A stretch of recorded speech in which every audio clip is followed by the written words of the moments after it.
ओम शांति। आज 30 नवंबर 2025। आज अव्यक्त वाणी है। रिवाइज डेट 18 जनवरी 2008। आज की अव्यक्त वाणी का सार है, सच्चे स्नेही बन, सब बोझ बाप को देकर बीज का अनुभव करो, मेहनत मुक्त बनो। सच्चे स्नेही बनकर सब बोझ बाप को देकर मौज का अनुभव करो, मेहनत मुक्त बनो। आज बाप दादा अपने चारों ओर के बेफिक्र बादशाहों के संगठन को देख रहे हैं। इतनी बड़ी बादशाही की सभा सारे कल्प में इस संगम के समय ही होती है। स्वर्ग में भी इतनी बड़ी सभा बादशाहों की नहीं होगी, लेकिन अब बादशाह सर्व बादशाहों की सभा को देख हर्षित हो रहे हैं। दूर वाले भी दिल के नज़दीक दिखाई दे रहे हैं। आप सब नैनों में समाये हुए हो, वह दिल में समाये हुए हैं।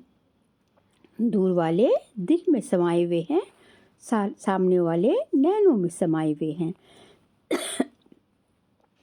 कितनी सुंदर सभा है। आज के विशेष दिवस पर सभी के चेहरों पर अव्यक्त स्थिति के स्मृति की झलक दिखाई दे रही है। सबके दिल में ब्रह्मा बाप की स्मृति समाई हुई है। आदिदेव ब्रह्मा बाप और शिव बाप दोनों ही सर्व बच्चों को देख हर्षित हो रहे हैं। आज तो सवेरे 2 बजे से लेकर बाप दादा के गले में भिन्न भिन्न प्रकार की मालाएं पड़ी हुई थी। ये फूलों की मालाएं तो कॉमन है, हीरों की मालाएं भी कोई बड़ी बात नहीं, लेकिन स्नेह के अमूल्य मोतियों की माला अति श्रेष्ठ है। हर एक बच्चे के दिल में आज के दिन स्नेह विशेष इमर्ज रहा। बाप दादा के पास 4 प्रकार की भिन्न भिन्न मालाएं इमर्ज थी। पहला नंबर श्रेष्ठ बच्चों की, जो बाप समान बनने के श्रेष्ठ पुरुषार्थी बच्चे हैं। ऐसे बच्चे माला के रूप में बाप के गले में पिरोए हुए थे। पहली माला सबसे छोटी थी। दूसरी माला दिल के स्नेह समीप समान चल बनने के पुरुषार्थी बच्चों की माला। दूसरी माला दिल के स्नेह समीप समान बनने के पुरुषार्थी बच्चों की माला, वह श्रेष्ठ पुरुषार्थी और ये पुरुषार्थी। तीसरी माला थी जो बड़ी थी, वह भी स्नेही भी, बाप की सेवा में साथी भी, लेकिन कभी तीव्र पुरुषार्थी और कभी कभी तूफानों का सामना ज़्यादा करने वाले, लेकिन चाहने वाले संपन्न बनने की चाहना भी अच्छी रहती है। चौथी माला थी उन उलझने वालों की। चौथी माला उलझने वालों की, भिन्न भिन्न प्रकार के बच्चों की अव्यक्त फरिश्ते फेस के रूप में मालाएं थी। बाप दादा भी भिन्न भिन्न मालाओं को देख खुश भी हो रहे थे और स्नेह और सकाश साथ साथ दे रहे थे। अभी आप सब अपने आप को सोचो, मैं कौन?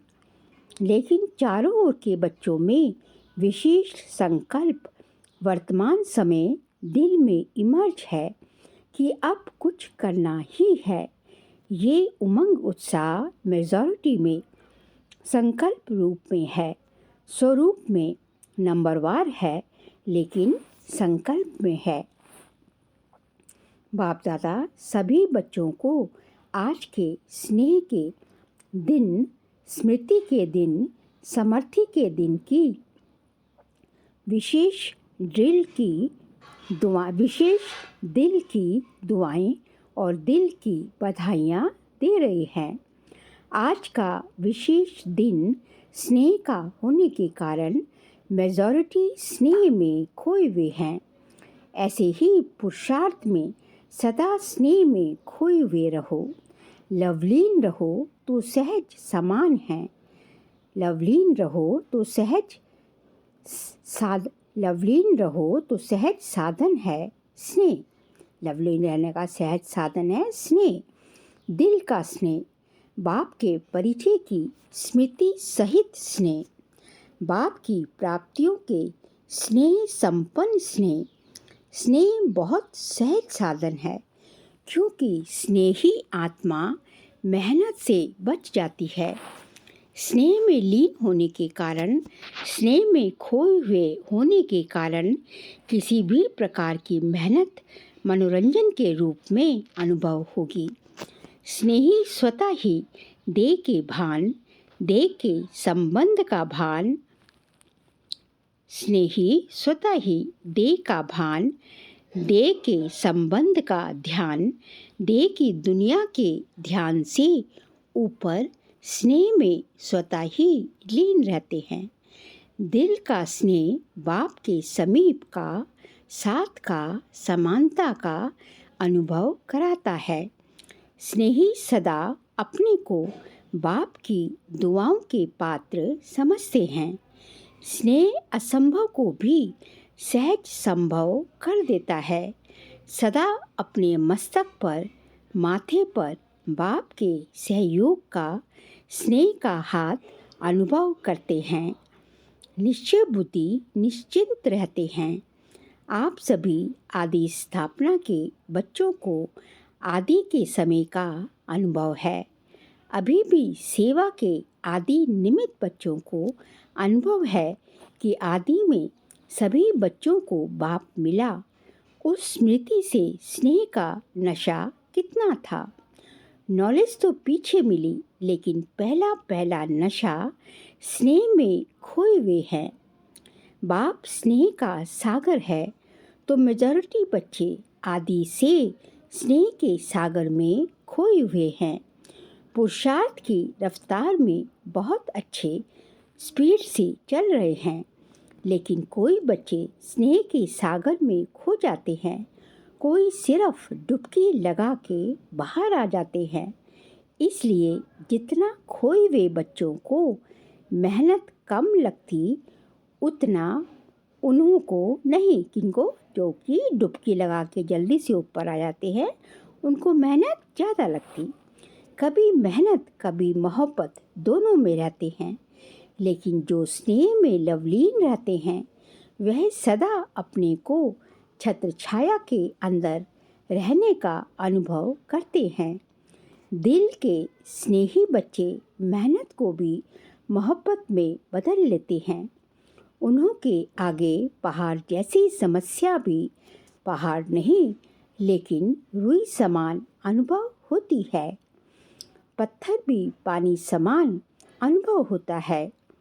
तो जैसे आज विशेष स्नेह के वायुमंडल में रहे तो अनुभव किया मेहनत है या मनोरंजन हुआ।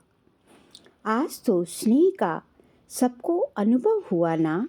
स्नेह में खोए हुए थे सभी। आज मेहनत का अनुभव हुआ। किसी भी बात की मेहनत का अनुभव हुआ। क्या, क्यों, कैसे का संकल्प आया। स्नेह सब भुला देता है। तो बाप दादा कहते हैं कि बाप के इस स्नेह को भूलो नहीं। स्नेह का सागर मिला है, खूब लहराओ। जब भी कोई मेहनत का अनुभव हो ना, क्योंकि जब भी कोई मेहनत का अनुभव हो ना, क्योंकि माया बीच बीच में पेपर तो लेती है, लेकिन उस समय स्नेह के अनुभव को याद करो तो मेहनत मोहब्बत में बदल जाएगी। अनुभव करके देखो क्या है, गलती क्या हो जाती है। उस समय क्या, क्यों, इसमें बहुत चले जाते हो। जो आया है वह जाता भी है, लेकिन जाएगा कैसे। स्नेह को याद करने से मेहनत चली जाएगी, क्योंकि सभी को भिन्न भिन्न समय पर बाप दादा दोनों के स्नेह का अनुभव तो है ना अनुभव कभी तो किया है ना। चलो सदा नहीं है, कभी तो किया किस चीज़ का, स्नेह का अनुभव। उस समय को याद करो। बाप का स्नेह क्या है, बाप के स्नेह से क्या क्या अनुभव किया, तो स्नेह की स्मृति से मेहनत बदल जाएगी। क्योंकि बाप दादा को किसी भी बच्चे की मेहनत की स्थिति अच्छी नहीं लगती। मेरे बच्चे और मेहनत तो मेहनत मुक्त कब बनेंगे? ये संगम युग ही है जिसमें मेहनत मुक्त मौज ही मौज में रह सकते हैं। मौज नहीं है तो कोई ना कोई बोझ बुद्धि में है। बाप ने कहा है, बोझ मुझे दे दो, मैंपन को भूल ट्रस्टी बन जाओ। जिम्मेवारी बाप को दे दो और स्वयं दिल के सच्चे बच्चे बन खाओ, खेलो और मौज करो। क्योंकि ये संगम युग सभी युग में से मौजों का युग है। इस मौजों के युग में भी मौज नहीं मनाएंगे तो कब मनाएंगे? बाप दादा जब देखते हैं ना कि बच्चे बोझ उठा के बहुत मेहनत कर रहे हैं, दे नहीं देते, खुद ही उठा लेते, तो बाप को तो तरस पड़ेगा ना, रहम पड़ेगा ना। मौजों के साथ मेहनत स्नेह में खो जाओ। स्नेह के समय को याद करो। हर एक को कोई ना कोई समय विशेष स्नेह की अनुभूति होती ही है, हुई है। बाप जानता है हुई है, लेकिन याद नहीं करते हो। मेहनत को ही देखते रहते, उलझते रहते। अगर आज भी अमृत वेले से अब तक बाप दादा दोनों अथॉरिटी के स्नेह का दिल से अनुभव किया होगा, तो आज के दिन को भी याद करने से स्नेह के आगे मेहनत समाप्त हो जाएगी। अभी बाप दादा इस वर्ष में हर बच्चे को स्नेह युक्त मेहनत मुक्त देखना चाहते हैं। मेहनत का नामो निशान दिल में नहीं रहे, जीवन में नहीं रहे। हो सकता है जो समझते हैं करके ही छोड़ना है। हिम्मत वाले हैं तो हाथ उठाओ। आज विशेष ऐसे हर बच्चे को बाप का विशेष वरदान है, मेहनत मुक्त होने का। स्वीकार है, फिर कुछ भी हो जाए तो क्या करेंगे? क्या क्यों तो नहीं करेंगे ना। मोहब्बत के समय को याद करना, अनुभव को याद करना और अनुभव में खो जाना आपका वायदा है। बाप भी बच्चों से प्रश्न पूछते हैं कि आप सबका वायदा है कि हम बाप द्वारा 21 जन्मों के लिए जीवन मुक्त अवस्था का पद प्राप्त कर रहे हैं, करेंगे ही। तो जीवन मुक्त में मेहनत होती है क्या? 21 जन्म से एक जन्म संगम का है। आपका वायदा 21 जन्मों का है, 20 जन्मों का नहीं। तो अभी से मेहनत मुक्त अर्थात जीवन मुक्त बेफिक्र बादशाह। अभी के संस्कार आत्मा में 21 जन्म इमर्ज रहेंगे। तो 21 जन्म का वर्षा लिया है ना, या लेना है अभी? तो अटेंशन प्लीज़।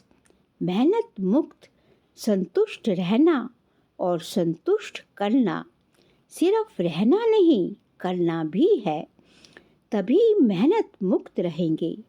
नहीं तो रोज कोई ना कोई बोझ की बातें, मेहनत की बातें क्या क्यों की भाषा में आएंगी। अभी समय की समीपता को देख रहे हो। जैसे समय की समीपता हो रही है, ऐसे आप सबका भी बाप के साथ समीपता का अनुभव बढ़ना चाहिए ना। बाप से आपकी समीपता समय की समीपता को समाप्त करेगी। क्या आप सभी बच्चों को आत्माओं के दुख अशांति का आवाज़ कानों में नहीं सुनाई देता? आप ही पूर्वज भी हो तो पूज्य भी हो। तो हे पूर्वज आत्माएं, हे पूज्य आत्माएं, कब विश्व कल्याण का कार्य संपन्न करेंगे? बाप दादा ने समाचारों में देखा है, हर वर्ग वाले अपनी अपनी मीटिंग करते हैं, प्लान बनाते हैं कि विश्व कल्याण की गति को तीव्र कैसे करें। प्लान्स तो बहुत अच्छे बनाते हैं, लेकिन बाप दादा पूछते हैं, आखिर भी कब तक? इसका उत्तर दादियाँ देंगी, आखिर कब तक? पांडव देंगे, आखिर कब तक? बाप की प्रत्यक्षता हो, यही सभी हर वर्ग के प्लान बनाने में लक्ष्य रखते हैं, लेकिन प्रत्यक्षता होगी दृढ़ प्रतिज्ञा से।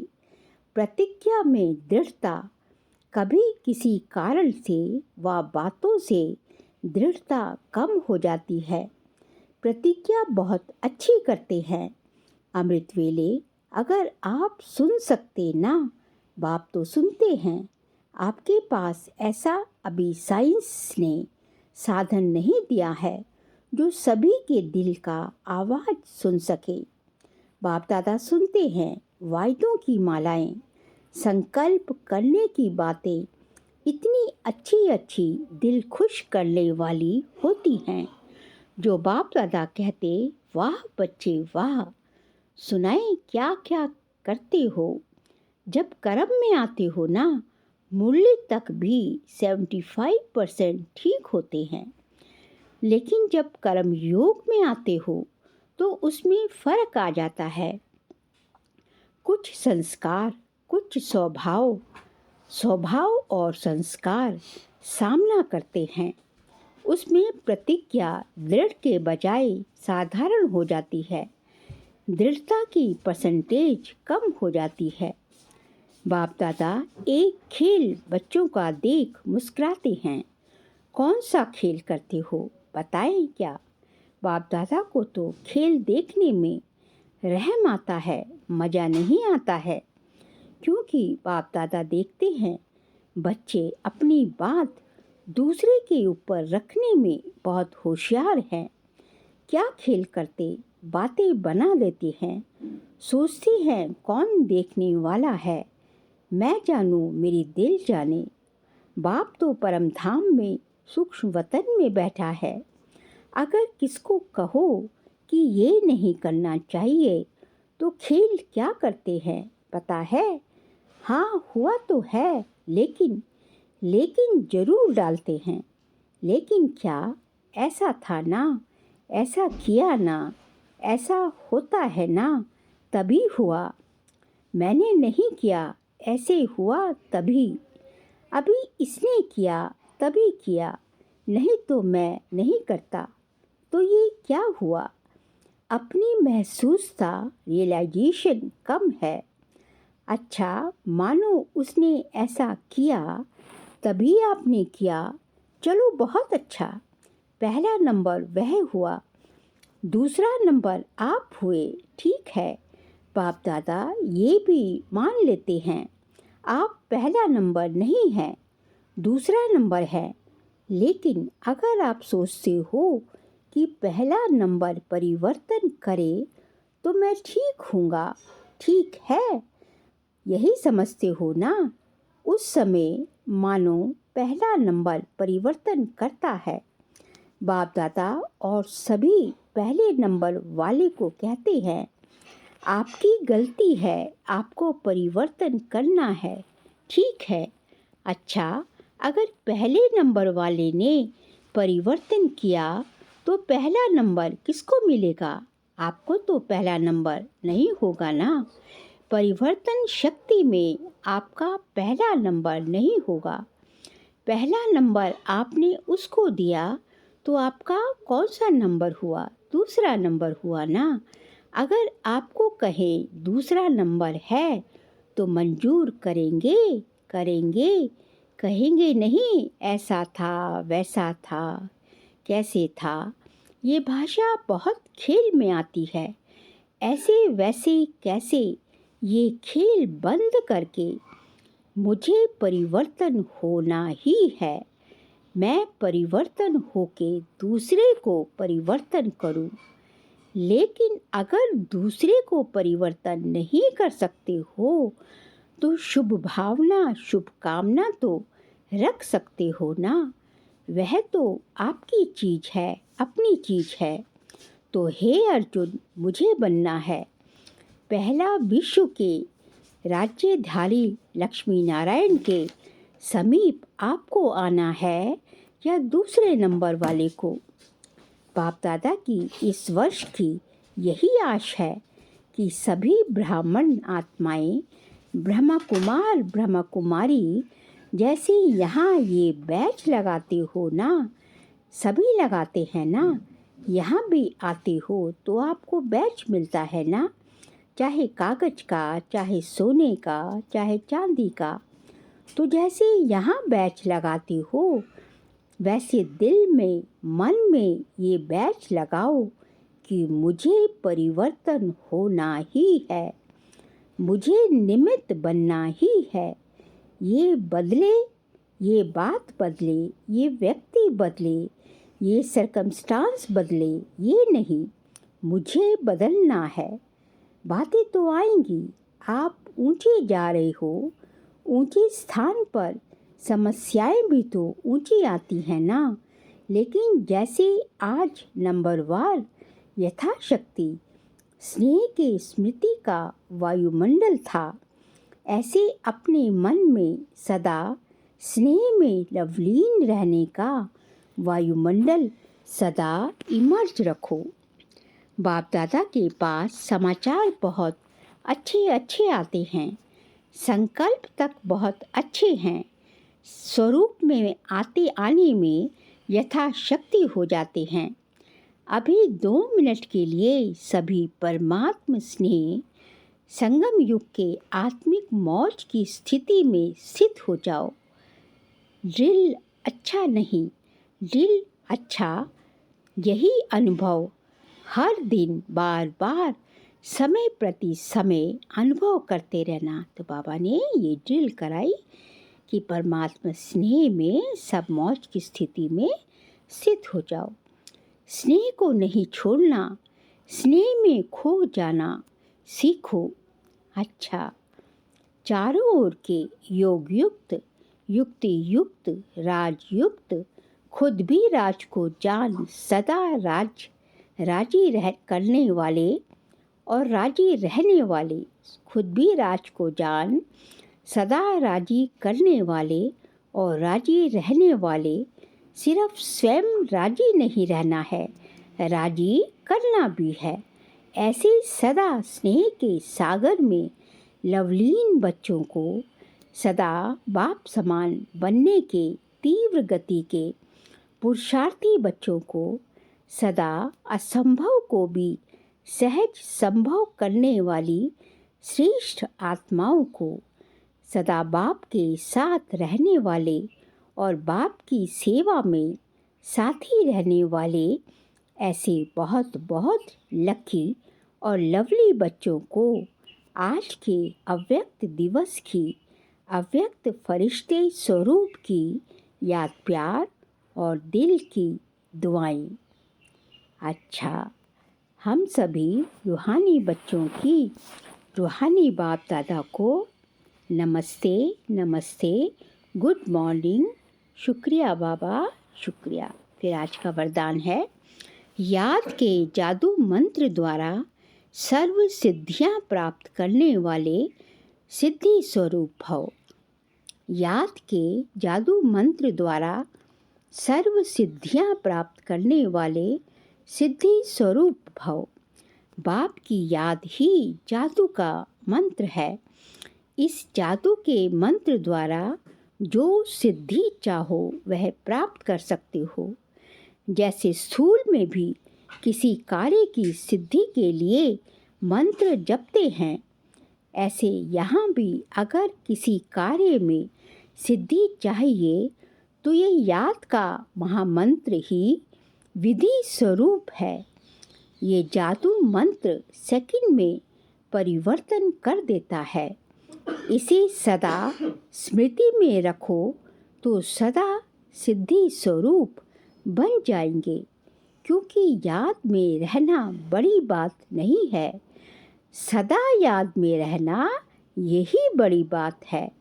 इसी से सर्व सिद्धियाँ प्राप्त होती हैं। बाबा कहते हैं याद में रहना बड़ी बात नहीं है, लेकिन निरंतर याद में रहना ये बड़ी बात है। इसी से सर्व सिद्धियाँ प्राप्त होती हैं। ये स्लोगन है, सेकंड में विस्तार को सार रूप में समा लेना अर्थात अंतिम सर्टिफिकेट लेना। सेकंड में विस्तार को सार रूप में समा लेना अर्थात अंतिम सर्टिफिकेट लेना। बाबा ने कहा कि सेकंड में जो है सारे ज्ञान के सभी चीज़ के विस्तार को सार में समा लेना, उसको वही जो है अंतिम बाप दादा से अंतिम सर्टिफिकेट लेना है। मतलब कितना हर चीज़ का विस्तार, हमारी अपनी जो है ज्ञान का विस्तार तो जो है सो है। हम अपने जीवन में जो है अपने संबंध संपर्क से वैभवों पदार्थों, अपनी जो है जो सृष्टि हम बना के रखते हैं, अपना जो संसार बना के रखते हैं, उस सब का शरीर के देश के साथ जितना संसार बनता है, उस सभी संसार को विस्तार को सार में समा लेना, यही बाबा है। यही बाबा कहते हैं अंतिम सर्टिफिकेट बाबा से लेना है, क्योंकि यही तो हमें करना है कि जितना विस्तार है, हर चीज़ का जितना विस्तार हमने कर दिया है, उसको सार में समाना है। और सार क्या है? सार है कि बाबा को ही अपना संसार बना लेना। बस मेरा तो एक शिव बाबा, दूसरा ना कोई, इसी को कहेंगे अंतिम सर्टिफिकेट लेना। फिर नवंबर मास का व्यक्तिचार्य का सब्जेक्ट है अशरीरी व विदेही स्थिति का अभ्यास बढ़ाओ। आज का पॉइंट है, जैसे कोई शरीर के वस्त्र सहज उतार सकते हो, ऐसे ये शरीर रूपी वस्त्र भी सहज उतार सको और सहज ही समय पर धारण कर सको, इसका अभ्यास करना है। अगर वस्त्र तंग व टाइट है तो सहज उतार नहीं सकते। ऐसे ये देह रूपी वस्त्र भी किसी संस्कार में चिपका हुआ तंग व टाइट ना हो। इसके लिए सभी बातों में इजी रहो। यदि इजी रहेंगे तो सभी कार्य इजी होंगे। जितना पुराने संस्कारों से न्यारा रहेंगे, उतना अवस्था भी न्यारी अर्थात विदेही सहज बन जाएंगे। तो क्या करना है? हमें ये शरीर रूपी वस्त्र को उतारने की जो है बहुत अच्छी जो है प्रैक्टिस होनी चाहिए। मतलब अभी अभी जो है निराकारी स्वरूप, अभी अभी फरिश्ता स्वरूप, और अभी अभी अपने जो है किसी कार्य में करने के लिए साकार शरीर में आना, अभी अभी शरीर में आना, और अभी शरीर से उपराम विदेही स्थिति। यदि इसमें जो है इसका अभ्यास अच्छा होगा तो जो है हमें जो है लास्ट के पेपर में हम पास हो जाएंगे। और इसके लिए क्या करना पड़ेगा? इसके लिए ये जो है हमें जितना जितना अपने पुरानों संस्कारों से न्यारा रहेंगे, जितना जितना जो है हम अपनी दिनचर्या में इजी रहेंगे, सब बातों में इजी रहेंगे, उतना हमारे सामने परिस्थितियाँ, उतने हमारे सामने हर चीज़ जो है हमारी इजी होती जाएगी। तो किस चीज़ की ज़रूरत है कि सहज भाव से जीना सीखने की। सहज भाव से जीना सीख लिया तो सब चीज़ें है सहज ही हो जाएगी। अच्छा, ओम शांति।